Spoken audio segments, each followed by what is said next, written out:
On ne saurait parcourir le livre de l'Apocalypse sans se poser des questions. J'ai un peu cette tendance en tant qu'être humain. Je tombe presque tout le temps sur des points épineux. Je vois l'agneau faire la guerre et triompher, et je constate la même chose pour les saints. Je me suis souvent interrogé à ce sujet. Quel est le sens de ce passage? Je me demande dans quel esprit vous l'abordez.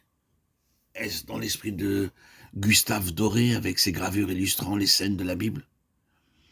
Je me rappelle une image où l'on voit le Christ en personne brandissant un glaive, accompagné par toute une cohorte de saints, eux-mêmes armés d'épées, prêts à faire des massacres, à dévaster la terre, à y répandre le sang.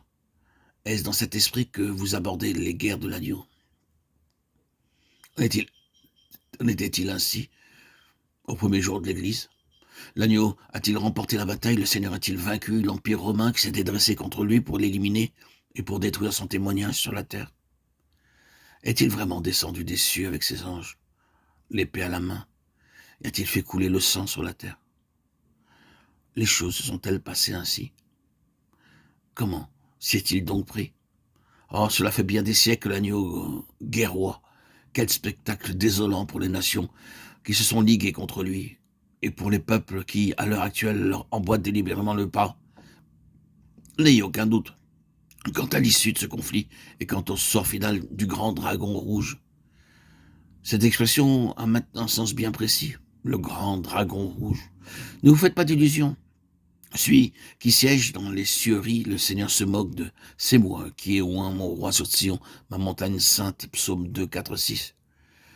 L'Éternel domine la situation, et il en a toujours été ainsi. Ah, si nous pouvions interpréter sous un angle spirituel l'histoire des nations et des royaumes depuis l'époque de Nebuchadnezzar, nous verrions les guerres menées par l'agneau, œuvrant puissamment dans l'invisible pour anéantir l'ennemi. Nous verrions une force spirituelle à l'œuvre. Et ces guerres dont nous parle l'Apocalypse sont des guerres spirituelles. Il est fort possible que Dieu accélère les choses et qu'il surgisse des événements imprévus contribuant à l'effondrement subi de ces forces antagonistes. Mais il s'agira pour autant qu'on puisse en juger euh, de phénomènes naturels. On pourra expliquer tel ou tel événement par un concours de circonstances, mais l'essentiel n'est pas là. Quand on a compris l'essentiel, on s'aperçoit qu'il s'agit des guerres de l'agneau. Vous voyez ce que je veux dire?